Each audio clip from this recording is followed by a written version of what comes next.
Um, All right. Hello and welcome to Fit News. Today is all about low back pain. Low back pain is a massive problem for 80% of adults at some point in their life. It affects large numbers of women, especially those aged 45 through 60. Going through a perimenopausal period is associated with many symptoms, including low back pain. My guest today is Rachel Collins. Rachel has a doctorate in physical therapy and specialized in orthopedics and pregnancy postpartum rehab.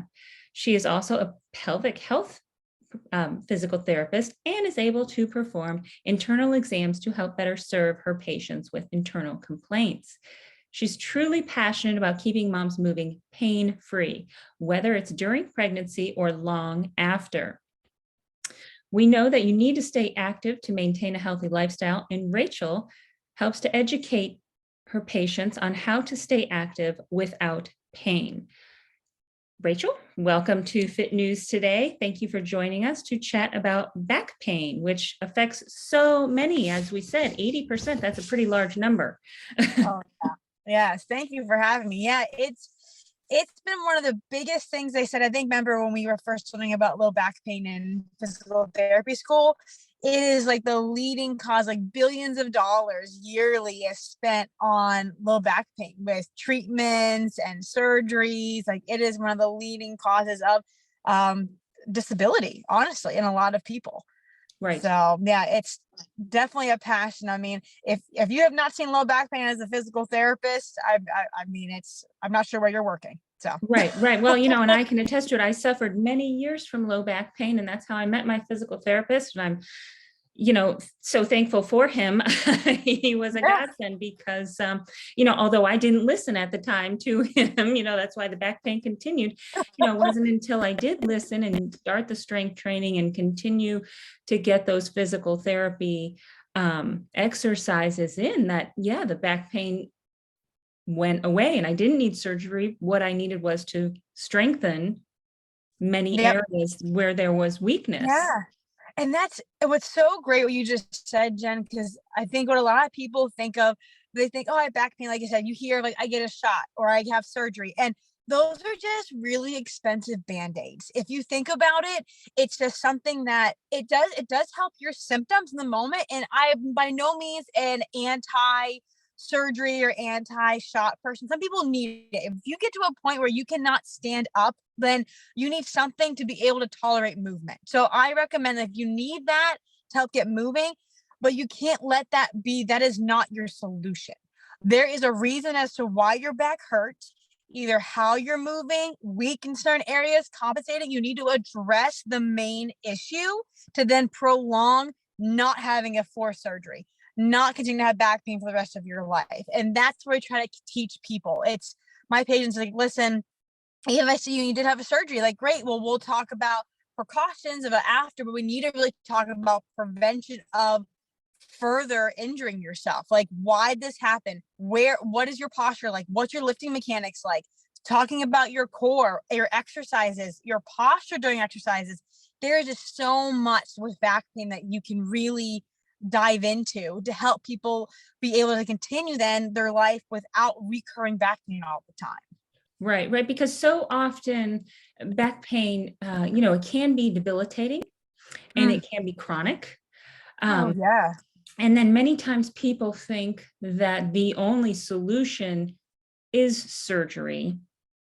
And then they often avoid going to the doctor because they think that that's what the doctor is going to say or recommend that, oh, you have to do surgery. Yeah. Is that what you have seen in your practice? I say, yeah, no, it all depends. All doctors are different, but I Right. will, I will say, yes, you do, because it's a lot of, like I said, a lot of times here, you want the quick fix, right? You want the pill that's going to fix everything. You want to lose 10 pounds. I'll just drink this shake to lose weight. Like, everyone Right. wants the quick. So I'll do a surgery and it'll fix my pain versus you need to adapt more that a lifestyle change kind of Right. thing. Right. Because the So yeah, surgery might fix it in the short term, but if there was yes. a weakness somewhere, that Yeah. weakness is going to continue to show up until you have fixed. Oh, Yeah, that's what I tell everybody. Yeah, it's like if it's just like I said, if a lot of people have disc issues, right? So they have disc issues, they have a herniated disc. It sends symptoms going down their leg. It's terrible. They go in, they have the surgery, they clip, part of the disc or fix, it up, and they feel great. Well, what caused your discs in the first place? How you were bending over? Were you continuing to flex your spine like continually? Like, were you do heavy lift for work? Were you not using your core? Because then, if you go right back into what you were just doing, I see people come a year later with the exact same thing with the next level up. Because it's just, you're going to just continue your same bad habits and lifting mechanics that it's going to happen again. So, yeah, I agree. Like, what we try to teach people is when a lot of our doctors do send them to therapy first to try. Like, okay, let's try some therapy first, see if you get any better. And a lot of them do. A lot of, I would say 70% who are in between and getting surgery end up 4 weeks of PT, don't need to continue having surgery. Because a right. lot of it is short-term symptoms, learning how to adjust your posture, use your core, and then how you're lifting mechanics a lot of times are the main things. And then that way it carries over. And then, oh, wow, I don't have the pain down my legs anymore. I can roll over in bed. I can stand up longer than 10 minutes. Because it's just learning how to control your movements. Right, right. I want to go back to the discs because I feel like one of the misconceptions with back pain in particular is that all back pain is caused by some damaged discs, whether that's bulging discs, herniated discs. Let's chat a little bit more about that. One, how are they diagnosed? And what is the prognosis for most people with those, bulging discs, herniated discs, and so on? Yeah. So disc can be a big thing of an issue just because where they at the cushioning between the vertebrae there. So a lot of discs obviously are bulging back, and as you get the nerve symptoms down the leg, because as you bend your spine forward, you push the fluid in the disc back and puts pressure on the nerves that run right behind it. So a lot of people that end up getting those nerve symptoms, because if they do a lot of bending over or lifting kind of throughout the day like that, they'll get that symptoms going down their leg. And usually they feel to diagnose a true, like most disc bulging, bending over a couple times in a row increases your symptoms. Standing up and bending backwards a little bit, like up straight, makes them go away. That's telling you I probably have a disc that is causing pressure onto my nerves. A lot of times it's just managing your movement. So the muscles that attach to the spine around there can help stabilize your spine so that you can keep it more direct over top of your disc and not on one side where it's going to push that fluid back. So a lot of things like stability, core, glute strength, where your hips are too, we really do a lot of stuff with. And teaching them how to move their pelvis. If you have such a tight pelvis and can't do a posterior and anterior tilt, think about that's just going to be hard for you to adjust your posture throughout the day in general if you can't actually move your pelvis to help take pressure off your disc. Right, right. And let's talk a little bit more about that posterior pelvic tilt because I feel like a lot of women Oh, have a posterior pelvic tilt. And how does that affect them in their daily life and in terms of back issues and anything like that? yeah. So a lot of my women, I'm not sure when they with the clients that you work with, when Mhm. I have them start to stand and show me, oh, like where's your pain at and what when it hurts, a lot of them stand and their hips almost tilt forward, like dumping like baskets. So that is more that's a pelvic anterior tilt. So because you'll see the spine, their back is more curved. So you see a Right. really big curve in their low back. Mhm. That is causing increased tension, like you're an extension of your spine. So you're closing that area down back there and causing a lot of stress on your vertebrae. So a lot of those women, when you do that too, you are stretching the front of your abdominals. So you're not using your core and you're putting too much pressure on your back. So I try to teach women is even sitting. If you're sitting, teach tucking your hips under. Or I think I sent you a video. I know you said you were going to share. Right. There's a nice way to do it laying down flat on the floor, and you're going to push your hips, your back into the floor. That is a posterior pelvic tilt. You'll feel the front of your abdominals come in and your back will get flat to the floor. And that's teaching pelvic mobility and increasing activation of your lower abdominals, which we don't get enough throughout the day. Right. Right. You know, I'm always using the cue as we're going through our exercises too, to take notice, where is your pelvis at? And are you dumping the water out? Yeah. Because, you know, again, like you said, when we dump that water out forward, if we look at our pelvis as a bowl and it's holding water, we have to keep the water, in order to keep the water in the bowl, we have to keep the bowl level. Yeah. And, you know, Oh, I do I like encourage that them analogy. throughout the Yeah. day, when you're sitting in the car, you're sitting at a red light, you know, when you're, you know, on your computer working, when you're doing a Zoom, take note, what's that pelvis doing right Yeah. now? Because I feel like it is so easy to have that tilt and to let that water out Oh, yeah. because of lack of, whether it's core strength or what. Yeah. I think it's a lack of, like you mentioned, it's a lack of awareness. It's a Right. lack of awareness of like what should it feel like, you know? So it's, when you're, like I said, when you're teaching somebody, showing them, because it's like a light bulb moment for them. Like, oh, because a lot of people that do have that chronic low back pain, when they learn to do a pelvic tilt, it feels better immediately. They're like, oh wow, that feels good. And like, yeah, because your body you're not moving it in that direction, like it needs to be, like I said, like that mobility, and engaging those abdominals. Like it likes to be in those neutral positions. Right. Right. Yeah. I mean, it's just a matter of being present and in tune with Yep. your body's natural state and what it needs. And, you know, so often we're just going through our day not paying attention to what our body needs. Yeah. And it's funny you mentioned with that anterior tilt. I know you mentioned too, a lot of clients you work with, that premenopausal or that 40 to 65, but a lot of my women that I saw with chronic back pain, ever since they had, their kids, they were, when you have a baby, you're stuck in the anterior tilt. You have a big belly up front, you have all that weight, and they never learn how to get out of that pattern. It's just like, oh, well, ever since I had my kids, and their abdominal weakness, their posture has just kind of maintained, and then it presents into this chronic back issue for them down the road. Exactly, exactly. And you don't have to be, you know, your kid doesn't have to just be 10 months old. It can be down the road, way down the Oh road, yeah, because absolutely. what happens, like you said, is, you know, their body got used to being in that position. And guess what? It never left 10, 15, 20 years later. And now it's really the pattern. And now, because of that overuse, if you will, in an improper position, now the back pain becomes more chronic, it's daily, you know, it's worse and worse and worse. And they can't figure out, well, what did I do? I didn't do any, you know, Yep. It comes to a point like you're chasing pain then, because like at that point it's like you have chronic in back, but then you start having some hip because of how your mechanics are, some knee pain, and now you're just chasing. You're chasing. Well, chicken or the egg here. What happened first? What's going on? right. So yeah, Right. Yeah, it does. It creates this web of other pain elsewhere, as you said.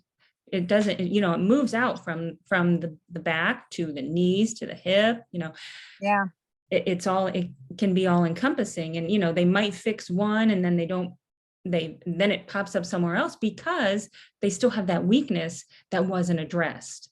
yes, yeah, yeah. I know that one of the top misconceptions that is often, you know, felt with back pain is that exercise should be avoided with back Oh, pain. What advice do you have for people who say this, you know, who say, oh, bed rest is best for your back pain? oh, nails on a chalkboard, I Jen. know, Oh right? man. You know what's so funny? They came out with research that 70% of people with back pain got better just with movement. It didn't matter if one therapist gave them 3 different exercises and then the other one, they would get better. It's movement. It's Right. a lot of people, they said rest and, if rest is best. No, that is not something that I do not. I adapt. Like if certain things are bothering you, I will change how we're doing them, but I will never tell somebody, well, yeah, you should just do nothing. Like, no, our bodies are meant to move. Like your spine is meant to move. It's just you have to do it safely. There's certain Right. things that you have to just be aware of. So, oh yeah, I hear that from patients like, oh, well, I was told just to sit down and do nothing, and it'll get better. I'm like, I'm not quite sure who told you that, but that's not the philosophy that we're going to be going with. And Right. Yeah. Right there is a red flag, right? yes, Don't big red listen to that flag. one. Well, and I know just from my own experience with back pain that I did feel a lot better as I was moving. Hmm. Now, did I have to change the movements I was doing? As you said, yes, have to make modifications. But the pain was always worse when I was just sitting. Like if I had to sit on an airplane or sit in a car, that's when the pain was always worse. So Yeah. this idea that, oh, I have back pain, I shouldn't do anything. Woe is me. I should just sit and, on the couch and eventually it will go away, right? No, no, Oh no. no, no. I said, yeah, learning. I said, it's just even simple stuff. Like the woman that I treat, when you have such bad back pain, I feel bad because they feel like they have no other solution. They're like, I need to lay here with my heat pad and not move. It's the only thing I can do to get comfortable. It's like, okay, well, let's use heat. Let's do the pelvic rocking. We do small stuff just to get your body aware of what's going on. Because a lot of it, honestly, chronic low back pain goes back to like the nervous system. It is Right. hypersensitive. When you have chronic back pain, and I feel so bad for them, and they were like, "Oh, they think I'm making it up." No, like you have real pain. Your body has just been sensitized that you are more hyper aware. So we need to find ways to teach your body that it's okay to move. And then that's when we kind of do slow graded movements of like easy stuff and build up slowly because their body takes it as they have such pain. Movement is danger. I don't want to move. I'm going to tighten up and make this worse. So there's ways of teaching you like you don't want to do nothing. You have to just learn what's best for you in the moment and slowly progress. Right, exactly. You brought up an interesting point about heat. So let's chat Mhm. about that because I think there is Yeah. also a lot of confusion for many people when to ice and when to heat. Yeah. What are your thoughts It's on those? And it's is it individual? Yeah, it's so up in the air. My go-to rule of thumb for people always, obviously, if you have an acute injury, like if you hurt yourself, like I know it's not for low back pain, but like sprained ankle. If you hurt your ankle and it's swollen like a balloon, ice for the first usually 48, 72 hours, and then you Hmm. can just alternate what feels good. I tell people if there's a certain area of your body that you're unsure of heat or ice, as long as it's not an acute injury within the first like 2 days, touch it. Does your back feel really hot? If your back feels really hot, you probably already have inflammation to it. I would probably throw on ice. If you touch it and it's more like, oh, it doesn't feel any different, then you can, pick, maybe do some heat. Heat usually is best if you have more arthritis type pain. So if it's really stiff, like first thing in the morning, if people like hot showers, getting in hot to water feels Right. better to them. And if it's more overuse, like I've worked all day, my back feels really sore, then I would probably ice. That's usually my go-to. Okay. Research wise, there's been nothing of like, oh, always heat if you have this or always ice. It is patient preference, but also listen to your body. If it Right. feels like it's overworked and sore, ice it. Stiff, throw on some heat. Okay. All right. Great advice. Dr. Rachel, do you have any other advice for ladies with low back pain? No, I think, like I said, I guess the biggest thing I just said is just keep moving. Mhm. Walking is really, really good for backs, like just keeping moving. And when you do walk, I tell people, encourage, use your arm swings. You should be swinging those arms to help counterbalance. Moving, I said, I have some simple 3 exercises for some low back pain. That's just for mobility. Biggest thing is staying mobile and stay strong. Okay. Make sure you have the mobility and then build on to strength. Wonderful. And where can we find more information about you, Dr. Collins? Oh, so Your you can website? find, yeah, I have a website. It's drrachelcollins.com.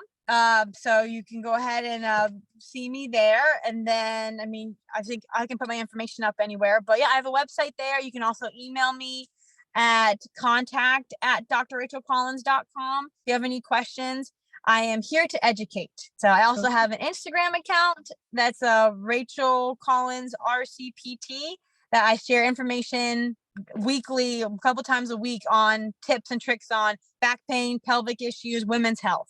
Okay, wonderful. All Yeah. right. Well, thank you so much for your time today, Dr. Collins. We appreciate Yes. you coming on to teach us all about low back pain and how to get rid of it and keep it out of our lives forever. Yeah. Thanks for having me. All right. Thank you. You're welcome.